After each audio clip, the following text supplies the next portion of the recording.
você ali está usando uma palavra grega, porque a palavra pneuma vem de vento, vem de ar, né? E está relacionado a pulmão. Então, muitas palavras gregas nós falamos sem saber. E a palavra logos, irmãos, tem livraria que chama logos. É uma palavra muito abrangente. É uma palavra que tem muito recurso. Na realidade, aqui foi colocado um significado como sendo palavra, verbo, mas logos é muito mais do que isso. Logos é o Evangelho, logos é Jesus. Quando ele fala bem assim, no princípio era o verbo, ele está dizendo muito mais do que a palavra. No princípio era o Cristo, e o Cristo estava com Deus, né? Então há uma abrangência muito maior, que extrapola talvez o significado do português. O que João está querendo mostrar aqui para mim e para você, porque esse versículo 1 do capítulo 1, ele nos leva, irmãos, lá para Gênesis 1, versículo 1. Gênesis 1, versículo 1 está bem assim: no princípio criou Deus os céus e a terra. No princípio. Então aqui João está mostrando o seguinte, que no princípio, lá no princípio, que princípio é esse? Gênesis 1 e 1, lá no princípio, Jesus estava no princípio. No princípio era o verbo, no princípio era Cristo, e o verbo, e este verbo, meus irmãos, esta palavra estava com Deus. Então, o que João está querendo dizer aqui para mim e para você? João está dizendo que Cristo, ele é o co-criador com o Pai. Ou seja, toda essa criação que nós podemos vislumbrar, ou que podemos contemplar aos nossos olhos, né? Ou que podemos encontrar aqui, desde a criação da terra, da criação do mar, dos animais, e especificamente do ser humano, né? Nós que estamos aqui feito à imagem e semelhança de Deus. Isto foi criado, o Pai e o Filho, ambos estavam juntos, né? O Filho é o co-criador com o Pai, mas lá na cruz do Calvário, o Pai também, ele era o corredentor com o Filho, meus irmãos. Então João está mostrando que o Cristo aqui, ele é divino. João está mostrando o seguinte no versículo de número 2, ele estava no princípio com Deus. No versículo 1 diz ainda que o verbo era Deus. Jesus é Deus, meus irmãos. Eu copiei algumas coisas aqui agora há pouco, de um homem na Bíblia, um homem no final do 2º século, um homem chamado Atanásio. Este homem também, ele escreveu algo interessante sobre o Pai e o Filho, e eu vou registrar algumas coisas para vocês. Ele diz o seguinte: esse homem Atanásio, ele foi um dos pais da igreja. Ele foi um africano, embora ele foi um africano que nasceu no Egito, né? Especificamente na cidade de Alexandria. E ele foi um dos que mais escreveu sobre a igualdade, a doutrina da Trindade, irmãos, tão defendida por nós cristãos. E ele vai dizer o seguinte: o que o Pai é, o mesmo é o Filho e o Espírito Santo.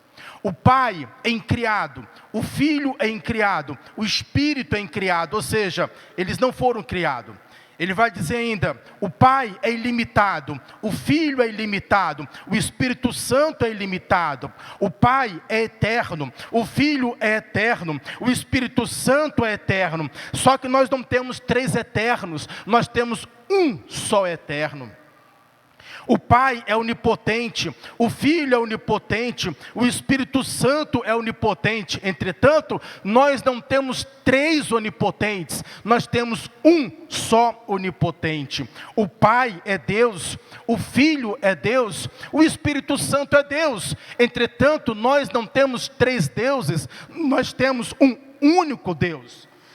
O Pai é Senhor, o Filho é Senhor, o Espírito Santo é Senhor. Todavia, nós não temos 3 senhores, mas nós temos um único Senhor. O Filho procede do Pai somente. O Filho não foi feito, não foi criado, mas ele foi gerado. E nessa Trindade Santa, não há um primeiro e não há um último, não há o maior e não há o menor. Nós não temos 3 pais, nós não temos três filhos e nós não temos 3 espíritos. Falei para os irmãos aqui a semana passada, embora tenha um pai e tenha um filho, mas o filho não é mais novo do que o pai, amém? O pai não é mais antigo com o filho do que o filho. O que João está querendo dizer aqui, e o que Atanásio quis dizer 300 anos depois, é que é impossível medir a idade de ambos, né?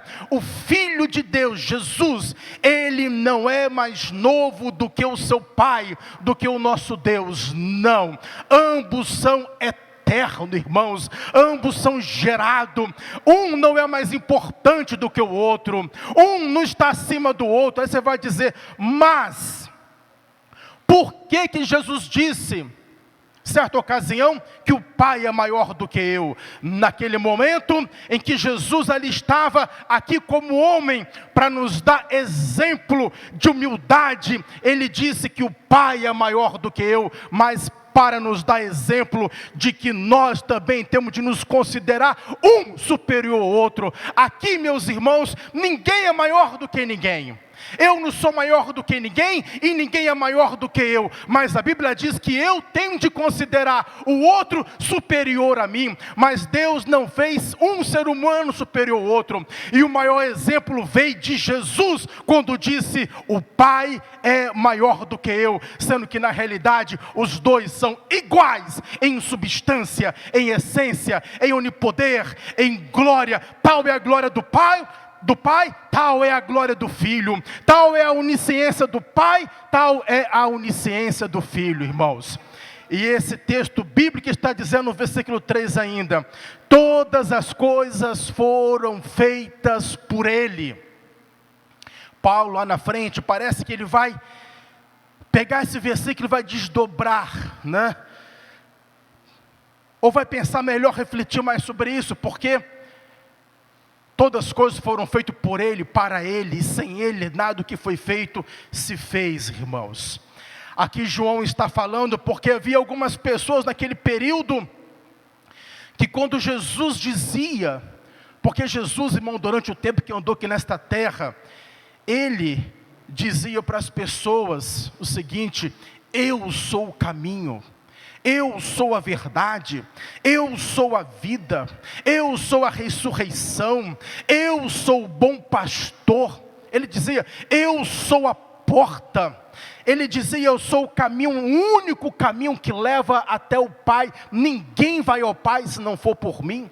Então Jesus, ele reivindicava aspectos de sua divindade, e havia pessoas que não aceitavam isso, irmãos. E João aqui, depois, João quando escreveu esse texto aqui, irmão, já havia passado 40 anos que Jesus tinha morrido, aproximadamente. 40 anos, e no meio da igreja que já estava estabelecida, formada, estruturada,